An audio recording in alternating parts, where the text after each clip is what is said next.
All right, my name is Panuganti. This is the panel for creating fan music, or the exciting world of covers, tributes, remixes, and anything like that.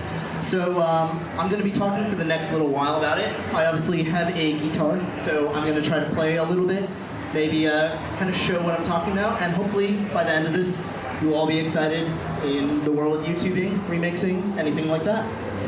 So obviously the first question is going to be, what am I talking about? What is fan music? What is fan art? Why do people do it? And you're at a con, you probably are already participating. Maybe you bought some prints. Maybe you've listened to someone play your favorite anime song on piano. And there's just so many different forms of fan music, and it's really cool. So obviously, I come from the fan music community, which is online and huge, and people cover anime, people cover movies. I love covering video games, and I've actually turned it into one of my biggest hobbies. It's actually almost a side job. So I thought, why not make a panel about it, see if other people in the area are into that, and maybe even inspire some people to get started. So, what do people make fan art music of? So, you might have seen someone cover, something from Undertale, or something from Zelda, or something from Metal Gear Solid, and what they're doing is they're just creating their own interpretation of something that you already love. So, it's a really, really cool idea, and people started this years ago. You might have heard of video game bands, you might have heard of people who literally just play music from that one TV show. But what's amazing is that all sorts of art forms and different things can be turned into cover music or fan art or what have you. So where have you seen this before? It's everywhere.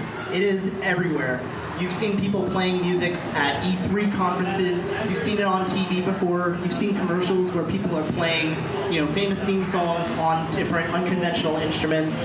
And obviously, at some conventions, maybe even this one, like in this room, you've seen someone who makes music out of video games, out of Pokemon, out of anything.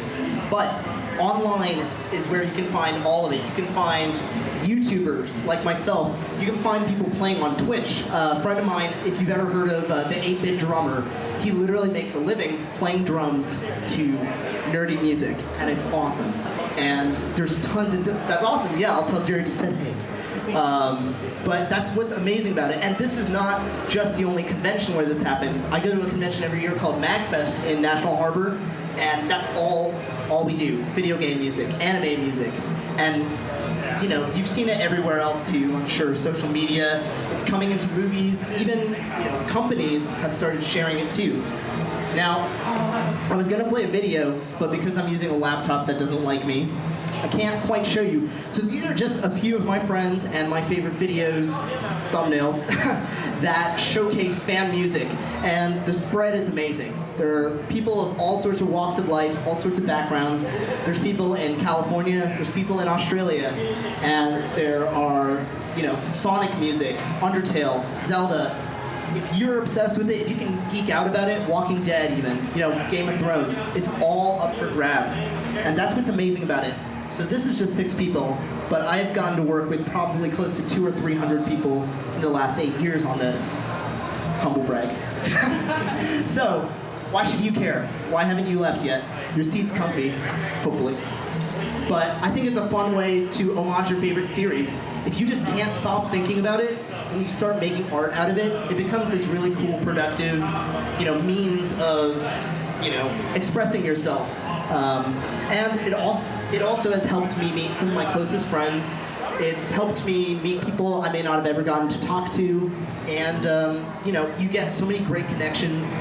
Another aspect, this is not easy, all this guitar stuff, piano stuff, editing, selling your music. It's all this amazing business that nobody ever teaches you. You can't go to school for this yet. So it's a really, really great way to learn all these skills that you might not have wanted to, or known about before. And of course, sometimes this can lead to money. And that is really nice. Imagine if your day job was just making music that you're a big fan of, making big videos or fan movies or what have you. You can do all of it just through the power of fan music. And obviously, sometimes you can connect to creators. I don't know, has anyone here played Cadence of Hyrule? It's a Nintendo Switch game, and it's a rhythm game. It's official Nintendo, and the guitarist on that is my friend Jules, or Family Jules, as he's known on the internet. And after, I don't know, 9 years of making fan music, he was asked by Nintendo to play on that. And that story is multiplied by like 10, 20, 30 people I know who have been able to connect with creators. Anyone here play Banjo-Kazooie? There we go. All right, the 2 people I asked to come here. Well, a lot of games from Nintendo 64, Super Nintendo, all these retro games, the composers have seen and shared and even reached out to people who are making fan music. Grant Kirkhope and David Wise are just 2 composers who I adore who have been able to do this. So, it's a really good win-win-win-win situation here. So, obviously you might be wondering, who am I, unless you know me, Matt. So, just a little bit about me and why I'm talking here today is I have been playing guitar for 11 years. I have been playing piano since I was old enough to climb up on the seat, and I sucked. I sucked a lot. I was really bad, and I didn't know what to do with it, and I couldn't join bands. And then eventually I saw this guy with spiky hair on the internet, and he was just in his bedroom making video game music. He was playing Pokemon, and I was like, could I do that? So I messaged him and I asked. So my background pretty much stems from that moment when I could start making fan music.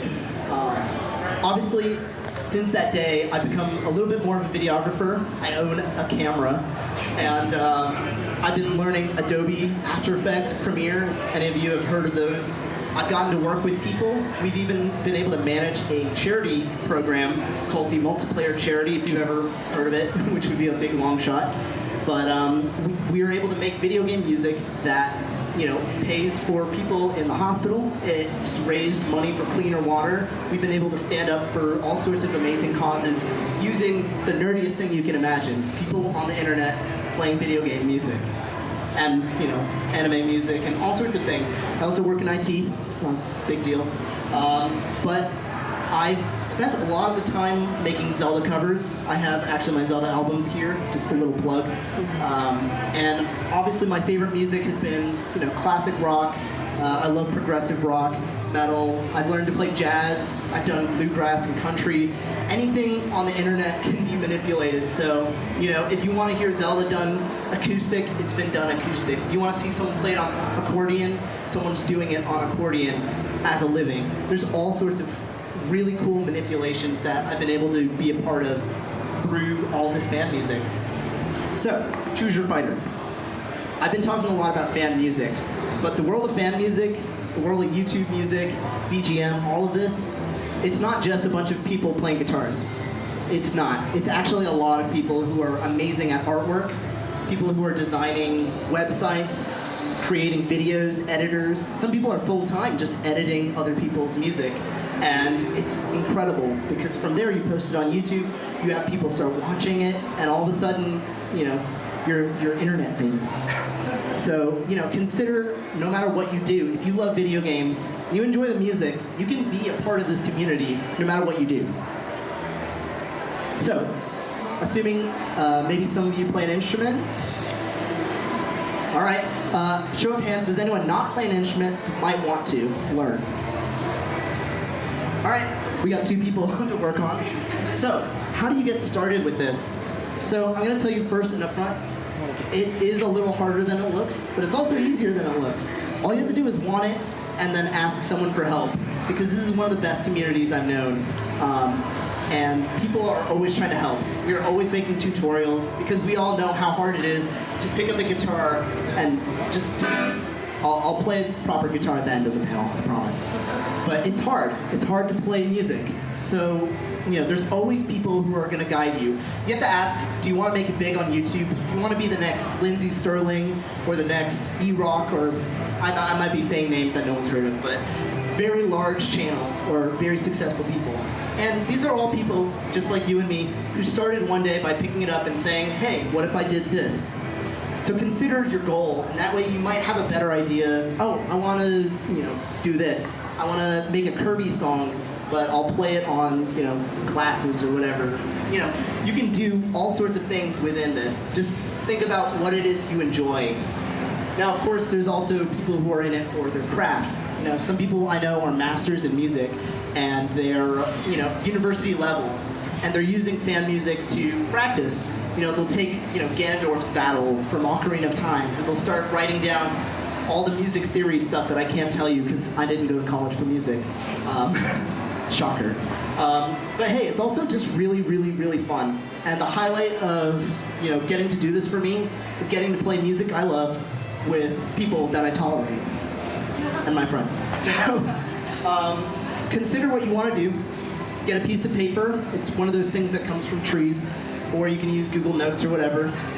And just think about it. What would my music look like? How would I become successful at this? How would I be able to make something really cool that people enjoy? And, be ambitious. Some of the craziest things I've gotten to do is, I went to Seattle and with one of my best friends, and we filmed in 2 days. Has anyone played Pokemon Snap for the Nintendo 64? Okay, we made a 10-minute jazz medley where we recreated all the locations using places in Seattle. And it took a lot of work, a lot of planning, but it was super fun. And it was just this cathartic way to tribute that game that we loved so much in that series. And we edited Pokemon in, it was a whole thing. So, be ambitious. You can do anything. And it doesn't have to be outside. We can do stuff in Raleigh. If you've ever been to Dorothy Dix Park, that place has served as a Game of Thrones location. It served as the forest from Deltarune, if anyone's played that. We've used it for Zelda 100 times. Anywhere can be anything. So you can be creative. You don't have to live outside of Raleigh to do it. You don't have to move to LA. But of course, be realistic. You're not going to get a million subs in one day. It happens to Blue Moon kind of situations, but you can grow with it. Say you make a video, you should be really proud of yourself because it is super scary, posting a video. People are gonna, judge whatever, but you're gonna do, something that so many people don't do, and it's a brave step releasing something. So, I haven't talked about what to buy because a lot of people ask, what do I need to make really good music? And here's an answer that you may not like. You don't really need to buy that much. If you already own your instrument, you're 99% of the way there. Now, who here owns a smartphone with a camera? I know they just came out last year. There you go. You have everything it takes to be a YouTuber. I have friends with huge subscriber counts on YouTube. They're doing fantastically well, better than me with my silly Sony over there, and they're using an iPhone 5. So what does that say? That says it's not about the video quality. You don't have to be shooting in 4K. You don't have to have a huge fancy studio. I live a little bit down the road in a little apartment. Connor's seen it. It's not that impressive, but what is impressive is using those creative limitations, the kind of cool things you can do. All the covers I've made just came out of a simple computer, and I use a program called Reaper. Reaper is something that if you wanted to take away anything from this presentation, take away that Reaper is a free software you can use to get started making music. It's $60 for a forever license, or you can just evaluate it for free, like most people. And if you want to create electronic music, for example, there's so many things you can download for free online. Tons of drums, samples, which is a fancy word of saying an instrument. That's all in here, and they sound great. In fact, most of our favorite video games are made with samples. In fact, if you go to look on Steam right now, I bet most of the music is samples, and a lot of it could be free. Again, Undertale, very famous indie game that I'm surprised I didn't see a lot of cosplayers wearing. I guess it's old now, but it was made in Fruity Loops, a program that's once you buy it, you can make all the music you want. So you don't have to buy that much. If you are a cool kid with a guitar like me, you will need what's called an interface. It's kind of like this system here. It's just a box that goes into your computer with USB, and it lets you plug in a microphone if you play an acoustic instrument, or an electric guitar, or a keyboard, or anything like that. And that's all you really need. Now, of course, if you are if you've heard of any of the videos or the kind of things I'm talking about with fan music, there's people on the internet making these crazy videos with explosions and colors and all sorts of things. So if you're interested in making a video, then you may start spending a few dollars here and there. Of course, I said a smartphone works. Smartphone is the ultimate tool for a musician, honestly. And if you want to start editing your videos, you just plug it into your computer, and you can use free software like Windows Movie Maker. If you own a Mac, you can use iMovie.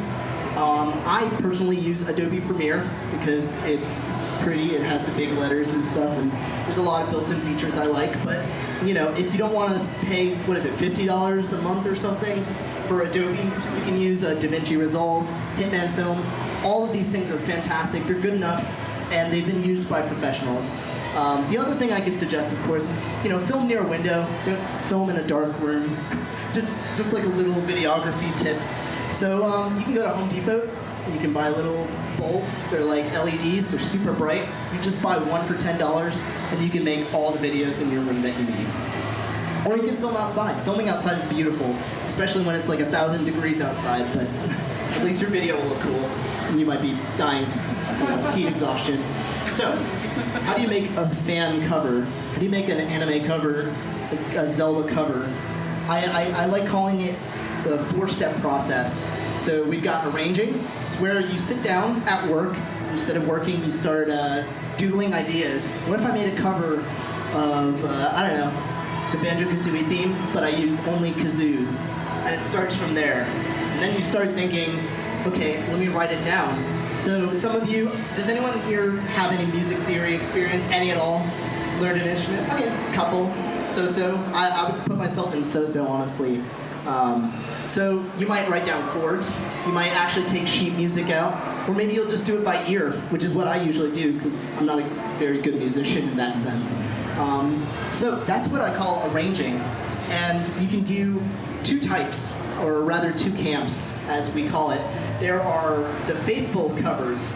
If you ever seen someone play a song on piano, something that was intentionally sad, like that one sad song in Naruto, I'll play it. But there's 2 different kind of ways people cover. You can do it faithfully, just like it was in the game, just like it was in the show. The same theme, the same mood. Or you can get wacky with it. We can do the creative arrangement. And that's where you start really, really messing with the song. You'll see like blank song, but it's happy. Things like that. Mario death song, but it's happy, or something like that. Or, there's all sorts of ways you can twist it and turn it into something that's your own. Now, I'm not saying one is better than the other, because both of them do equally successfully or unsuccessfully. It's totally up to you. But it's really interesting to me because, people feel differently about each one. So, it's something worth considering, of course. Now, let me just give an example, because I haven't played guitar once. So, you can do stuff like...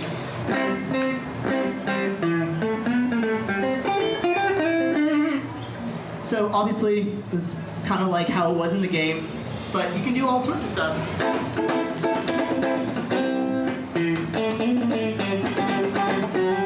Just like something funky. You can do all sorts of different genres. You can do, slow. Let's do.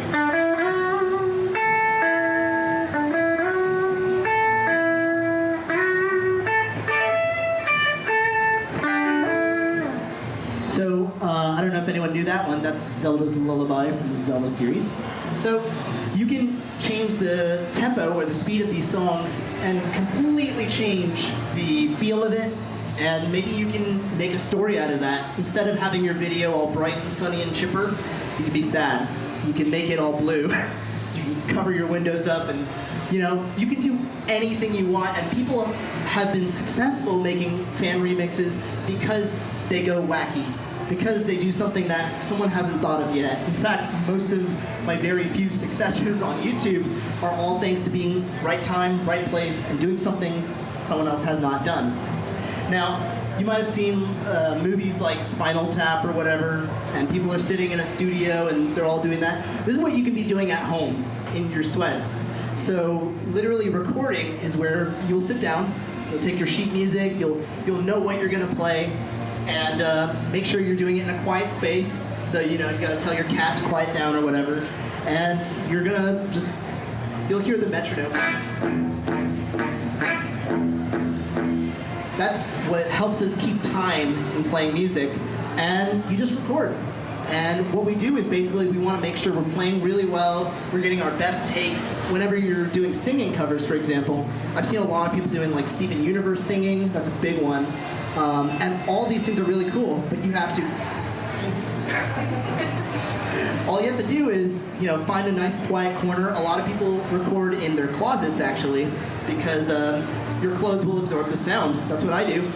On Friday nights, I go into my closet and shout about anime and cartoons, but who wouldn't? So just all sorts of little tips kind of come along the way, but you have to kind of start doing this stuff. But of course, if you use electronic instruments, maybe you're making like dance and bass, was that D&B? I don't know, house mix or something, or dubstep covers, you won't have to do any of that. You can just click it in with a mouse, and it's amazing. And you can be done. You can do it at a Starbucks so everyone can see you. It's amazing. So that's the recording phase. Now, this is probably the hardest, most divisive one, mixing. Mixing is where you have to take all that music that you just spent hours and hours playing, and you have to make it sound good. And this is where anyone can grab an instrument from a store. Few will learn how to play it. Many will be able to get the recording down, but those legendary crazy few who can sit in front of a computer at home, or you can do it in a studio, and will balance everything out and use all sorts of crazy software with unpronounceable names that I'm not being sponsored to say or list.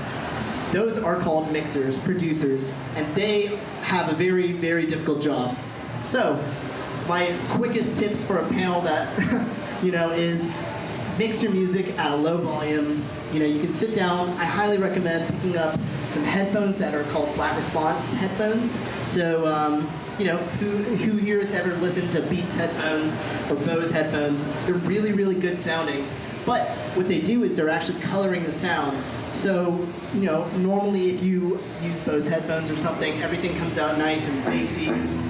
That's gonna color your impression of what the sound really is, because they're trying to boost that thing. It's kind of like you go to a movie theater, the movie sounds awesome, and then you pull out your phone, and you're like, let's watch this on Netflix, and then everything sounds all tinny, and that's the difference. So these things, again, are some of the things you don't have to buy, but I do recommend looking into. And this is what producers will usually do. Now, all producers know that our ears suck. All we do is listen to music all day, and it can drive us up the wall. So what we do is called the famous car test, where let's see if this sounds good in the car. And you hop in the car, and then everything sounds like absolute crap. So you have to go back in, and you're like, why does it not sound good? And then you go back and forth all day. But when you pass the car test, usually you know that's the mix to go. So last, this is the scary part, we're gonna release it. We're gonna release your cover of, whatever, Boku no Hero opening 4, are they on 5? There you go. 4, okay, 4. You're gonna release it on YouTube, and people around the world are gonna see it. So there's a lot of misconceptions here. I could do a separate panel on the intricacies of posting to YouTube and how to deal with bad comments, and there's all sorts of things. But guess what? You also have to learn how to deal with good comments. You have to learn how to handle your humongous success. So if you are purely in it for the music, you don't care, you don't want to make a video, that's dumb. Why would anyone make music videos? Then all you have to do is release it. You can post it on all sorts of websites, but if you want to sell it, which is fun, because then you can get a check for 2 cents in the mail every month. It starts at 2 cents, but I promise it'll go up to like $2. So this is probably the most important part of the panel. So mentally take a note: licensing. You can't sell someone else's music without crediting and paying them. So if you make a cover, let's think of a good one. Don't look at me. I like looking at you. All right, I made a cover of, who's played Persona 5? Awesome, okay. There we go. All right, Life Will Change. I covered Life Will Change, and we're gonna sell it. So what you need to do is get what's called a mechanical license. It's just a fancy thing that means every time someone plays Life Will Change on iTunes, so I don't get $1. I get 90 cents. And, well, this is fake numbers, because that's wrong. iTunes steals your money. Anyway, the original composer, someone, will get their rightful money. So, this is all complex and dumb, right? So, what we can do is we go to a website called SoundDrop. You might have heard of it. DistroKid, TuneCore, there's all sorts of different websites. I use SoundDrop. And what they do is they just talk to the composer and say, hey, Ro is going to cover this Persona 5 song. It's going to be awesome. He's going to pay you. So that's how I've been able to sell it. And what they do next is they put it on Spotify.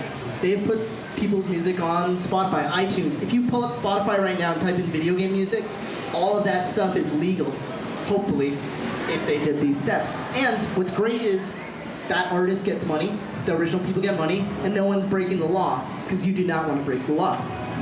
So, it is legal to make these covers, and I know some people who are literally paying rent with covers. I know some people who are buying fancy guitars with covers, or, you know, they're just putting it back into the college fund, whatever. You can do whatever you want with your money, but the biggest point I want to make here is everything about fan music can be and should be done the right way. I actually also use a service, rather a company called Materia Collective.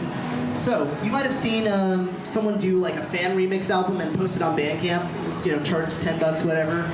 Now, if they're not paying the original composer, it's kind of breaking the law. So, I've used Materia Collective, which is a really great company that takes care of all that. They will contact the makers of, you know, Final Fantasy, for example. They'll contact Nintendo, and they'll do it the proper way. So, I've been able to make my CDs there. Sorry for the second plug there. But it is good to know, because I get that question all the time.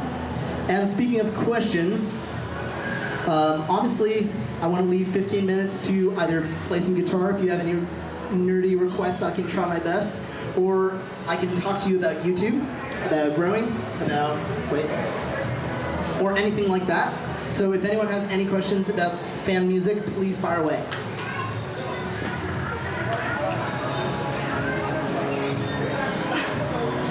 Anybody? Yes? Sorry? On YouTube. Good question. So his question was, is it illegal to release covers on YouTube? This is a very, very important question. The answer is actually, it depends. So, the reality is it's not illegal. It's a gray area because no one made a law about it yet. There is something called a synchronization license. So this means that you have to tell, like say I did something normal, like I covered Foo Fighters or Nirvana or something. In America, because that song has been released in the United States, I am legally allowed to make music covers. But if I want to make a music video, then I have to pay a different fee. But because video games, especially anime, and a lot of things don't have a job where someone's getting all these requests to make covers, they can't give out the licenses. So people have been doing it anyway. That's unfortunately the best answer I can give. So in a way, yeah, everyone making fan music videos is probably breaking the law. But it's also not a real law yet. So that's a good question. Yes? So let's say I wanted to do like a YouTube channel. What's a good way of promoting myself? All right, so his question is, you're making a YouTube channel, how do you promote yourself?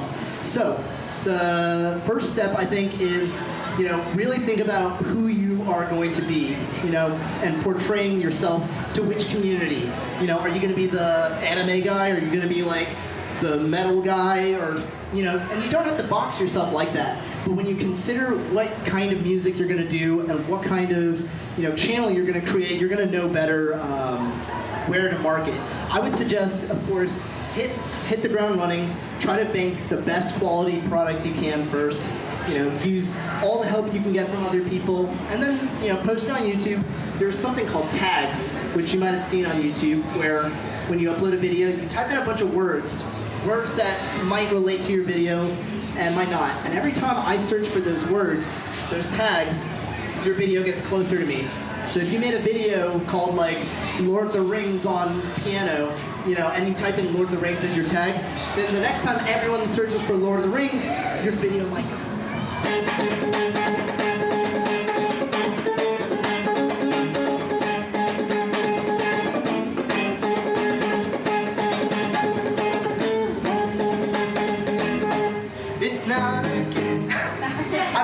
cards. Looks like we might actually.